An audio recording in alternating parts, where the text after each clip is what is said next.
और महाकुंभ के आगाज में अब 72 घंटों से भी कम समय बचा है। तैयारियों को आखिरी रूप देने के लिए सीएम योगी खुद प्रयागराज में थे। महाकुंभ की तैयारियों की एक बड़ी जिम्मेदारी योगी सरकार में कैबिनेट मंत्री अरविंद कुमार शर्मा के कंधों पर भी है। के सबसे बड़े मेले के आगाज में अब महज 2 दिन बचे हैं और उस आगाज को बेहतरीन अंजाम तक पहुंचाने का जिम्मा जिन कंधों पर है, उनमें से एक फिलहाल हमारे साथ हैं योगी सरकार के योद्धा और कैबिनेट मंत्री अरविंद कुमार शर्मा जी। हम इनसे बात करेंगे। सर, आप कह रहे हैं कि तैयारियां पूरी कर ली गई हैं। इधर अखिलेश यादव रोज उठते हैं और एक ट्वीट कर देते हैं कमियां दिखाते हुए। अखिलेश यादव जी को अंधेरा ही दिखाई देता है, तो अब उसके लिए हमारे पास रामचरितमानस की एक ही चौपाई है, जो कहा गया है, यथा उलूक कहीं तम पर नेहा। तो विभीषण जी ने कहा है कि भाई प्रकाश तो होता है लेकिन उलूक को अंधेरा ही दिखता है, तो वैसे ही उन लोगों का स्वभाव है।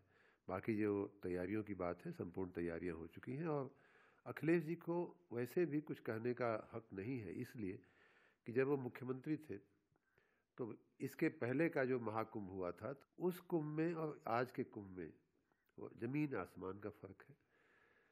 जहाँ एक छोटी सी, जिसे लगता था कि छोटा सा संगम तीर्थ, छोटा सा घाट और कुछ ही संख्या, कुछ करोड़ लोगों की, उसके बाद 19 में बढ़ करके उसका और व्यापक स्वरूप बना और आज 25 में कई गुना, 2013 के कई गुना जो है लोग भी आएंगे, कई गुना व्यवस्थाएं भी की गई हैं। वो ये भी कह रहे हैं कि हम कुंभ में जाएंगे जरूर, पुण्य दान करने के लिए जाएंगे, और जो बीजेपी के नेता हैं वो प्रायश्चित करने के लिए जाएंगे। ये तो तीर्थराज ही निर्णय करेंगे किसको प्रायश्चित करना है, किसका दान लेना है, किसका दान नहीं लेना है। ये मैं तो कहूँगा कि इस प्रकार हमारे मुंह से शब्द नहीं निकल सकते। हम सभी मानव समाज, ये हमारी मान्यता है कि गंगा जमुना संगम में स्नान करने से हमारी आज का जीवन नहीं, आज की हमारी पीढ़ी नहीं, हमारा अपना जीवन ही नहीं बल्कि कई पीढ़ियों तक को हम तारने की ऐसे स्नान में क्षमता है। और ये जो दावा किया जा रहा है कि प्रयागराज में महाकुंभ वक्फ की जमीन पे हो रहा है, तो इस दावे को लेकर आप क्या कहना चाहते हैं? देखिए, भगवान ब्रह्मा ने सृष्टि की रचना के पहले वहाँ पे यज्ञ किया था। इतना पुरातन, इतनी प्राचीन वो जगह है। वक्फ शब्द कब का आया हुआ है? वक्फ शब्द तो अभी आया है और वक्फ बोर्ड अभी आया है। इस तरह का विवाद खड़ा करके अपने एक वोट बैंक को खुश करने के लिए मात्र इतनी बड़ी अपनी आध्यात्मिक परंपरा को चैलेंज किया जाए, ये बहुत ही निंदनीय है। और मैं विपक्ष के उन साथियों को सचेत करना चाहूँगा कि भारत का समाज, सनातन समाज, भारत की धर्म परायण जो जनता है, वो आपको कभी माफ़ नहीं करेगी अगर ऐसे जगहों को आप विवाद में डालने की कोशिश करेंगे। मिल्कीपुर उपचुनाव पर आज से नामांकन शुरू हो गया है। सपा प्रत्याशी दावा कर रहे हैं कि हम ही वहाँ पे जीतेंगे। बीजेपी के लिए प्रतिष्ठा का विषय है, तो बीजेपी की तैयारी क्या है? बीजेपी की बिल्कुल 100% तैयारी है और 100% हम उस सीट को जीतने जा रहे हैं। माननीय प्रधानमंत्री जी के आशीर्वाद से, उनकी प्रेरणा से, माननीय योगी आदित्यनाथ जी के नेतृत्व में कई महीने से वहाँ मेहनत हो रही है भारतीय जनता पार्टी के कार्यकर्ताओं और नेताओं के द्वारा। मिल्कीपुर का चुनाव हम अवश्य जीतने जा रहे हैं।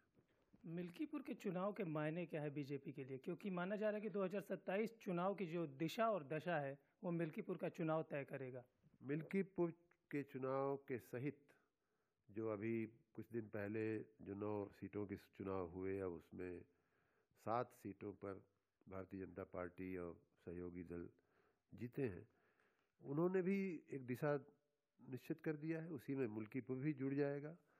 10 में से 8 हो जाएगी, अब हमारी 9 में से 7 थी, अब 10 में से 8 हो जाएगी।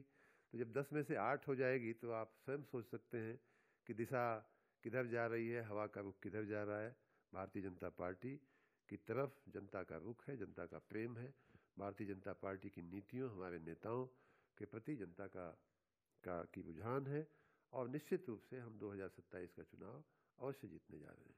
एक आखिरी सवाल है, अभी हाल ही में आप हमारे न्यूज़ रूम में आए थे इंटरव्यू के लिए कुछ दिनों पहले, तो आपने सवाल के उत्तर में बोला था कि मैं लखनऊ आया हूं दिल्ली से एक प्रण लेके कि पूर्वांचल से माफियाओं के राज को खत्म कर दूंगा। तो अरविंद कुमार शर्मा एक मिनिस्टर के तौर पर माफिया राज खत्म करने के लिए क्या प्रयास कर रहे हैं? उत्तर प्रदेश के मऊ जिले के काजा खुर्द गांव का निवासी हूँ। मैं जब बाहर गया 88-89 में हमारी IAS का सिलेक्शन होने के बाद, तब से मैं देख रहा हूँ कि मऊ और गाजीपुर विशेष रूप से एक माफिया के चंगुल में आ गया, और ये उन नेताओं के सह पे आए हैं। ये माफिया जो है अपने आप कोई जमीन में से पैदा नहीं हुए। हमारे यही नेता जो आज बड़े बड़ी बातें करते हैं, बड़े बड़े भाषण देते हैं, उन्हीं लोगों के प्रेशर के चलते, उन्हीं लोगों के संरक्षण के चलते गाजीपुर और मऊ जो है माफियाओं के चंगुल में पहुंच गया।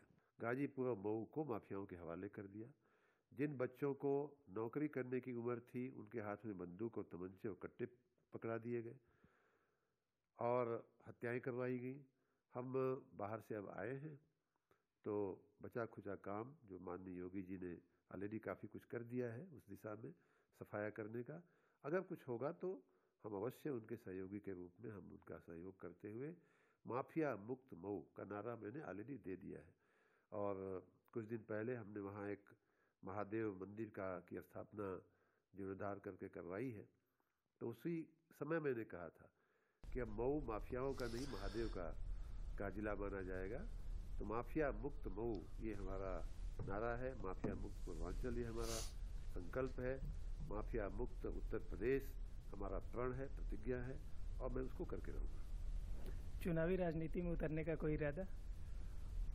पार्टी ये सब निर्णय लेती है। पार्टी का मैं एक अनुशासित सिपाही हूँ और माननीय प्रधानमंत्री जी के आशीर्वाद से मैं राजनीति में आया हूँ। जैसा आदेश होगा वैसा किया जाएगा। बहुत बहुत धन्यवाद सर। तो हमारे साथ बात करने के लिए थे यूपी सरकार में ऊर्जा मंत्री अरविंद कुमार शर्मा जी, जिन्होंने तमाम मुद्दों पर, महाकुंभ से लेकर यूपी की सियासत तक सभी मुद्दों पर बेहद तफसील से बात की। बहुत बहुत धन्यवाद सर आपका हमारे साथ बात करने के लिए। कैमरामैन आशुतोष के साथ मैं प्रतीक राय, DD न्यूज़, लखनऊ।